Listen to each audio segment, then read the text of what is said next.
I cannot speak Hungarian, so I will speak English slowly. And it's always a pleasure to come back to Budapest and Hungary, where I have so many friends. Welcome, all of you, to the Call for Europe. This is a flagship initiative of FEPS, the Foundation of European Progressive Family.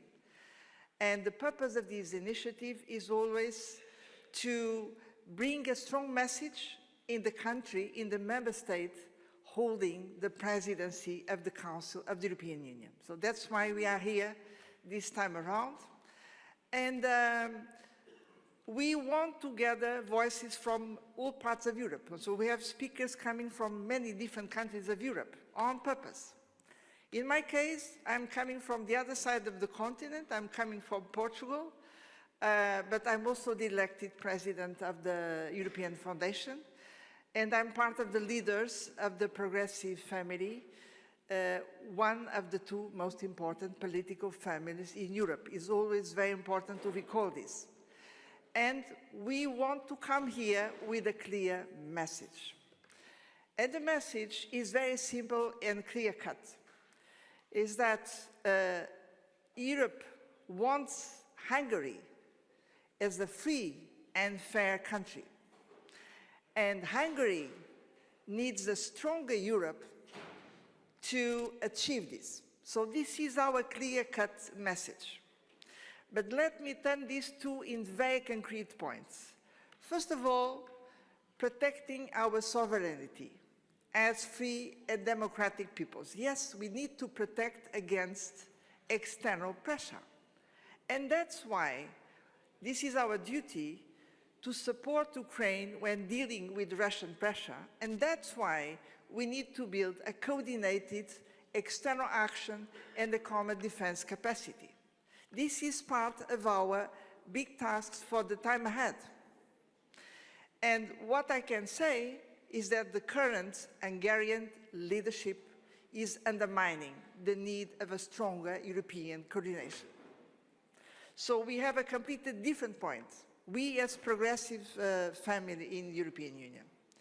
Secondly, yes, we also need to ensure economic security in energy, in critical industrial sectors, in infrastructures. But again, we see that the current Hungarian leadership is undermining this in the country of Hungary, but also when conducting the presidency of the Council in the European Union. So we see this every day. Then we have a third concern, is that we need to have active, real European industrial policy to create and secure quality jobs, at a moment where we have, in fact, competitive pressure.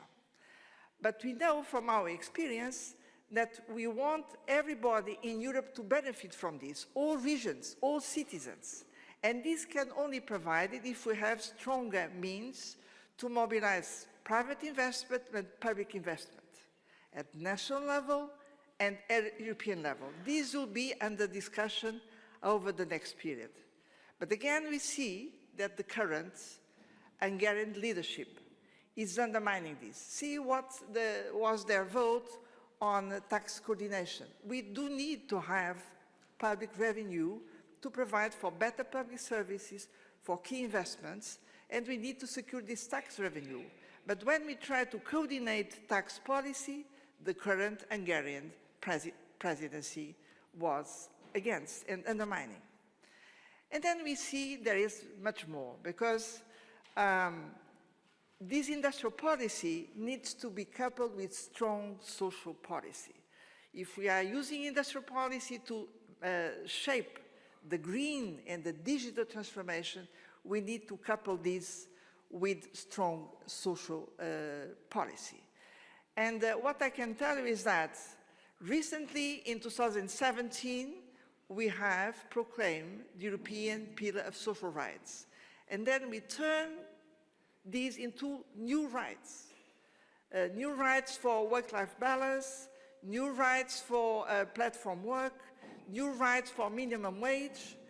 And I saw the current Hungarian leadership undermining all the way the implementation of the European social pillar. I can even tell you, because I was the rapporteur of this pillar, that we were about to proclaim the pillar. The government which was trying to put the pressure on me was the current Hungarian leadership. And then the most important thing, this is about democracy. Because yes, we want real democracy to provide real sovereignty for people. Democracy governing for people and by the people. But this requires open debate, rational choices, real arguments, based on respect of the rule of law and on plural communication. And we don't have these now in Hungary. So there is a very worrying situation. And I want to tell you that you can count on the progressive family across the board, all over Europe, to support the progressive actors here, there are so many also, to turn the tide, to turn this tide, because this is possible. And there is a fundamental difference between the message coming from the current Hungarian leadership, which is based on dividing the people against the elites, dividing the cities against migrants, dividing men against women. We are completely against this vision of the reality. We do think that with higher solidarity at local level, national level, European level, we can provide much more freedom and equality. This is really our deep belief. And let me tell you to conclude that we also believe that if we turn the tide and we come back to a real state respecting the rule of law and ensuring media openness and real debate, we are confident that we can regain the trust of the Hungarian people, such a creative people. I remember this from a long time ago. I'm visiting Hungary since the fall of the Berlin Wall. I know the full potential of these people, and you can count on us to bring back Hungary to the real deep belief of the European project, which is about real democracy, prosperity, and belief on the future. Thank you very much.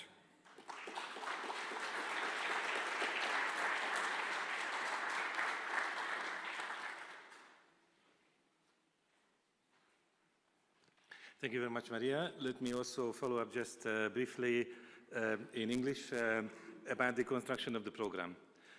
Because this is not just a one afternoon and one evening program, we organized 2 days actually, and we thought that it would be very important to select discussion topics which are in the interest of the Hungarian audience, but also in the interest of those international guests and participants who come from Brussels or other countries of the European Union.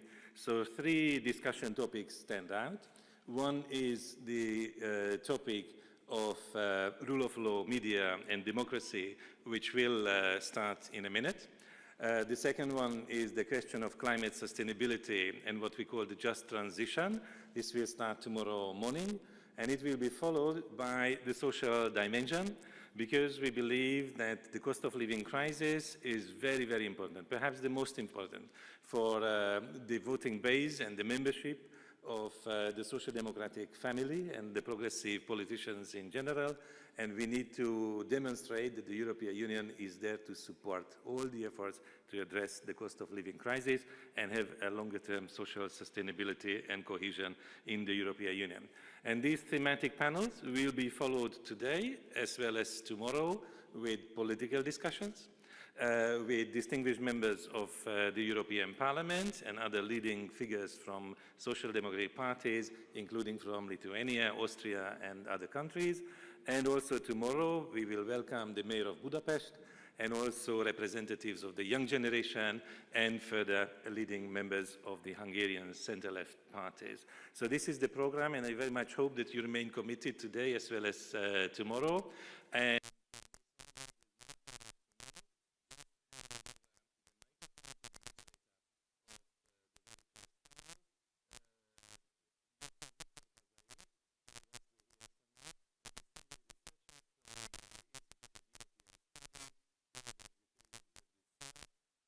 and he is going to introduce the panelists and also the discussion itself. Victor, the floor is yours.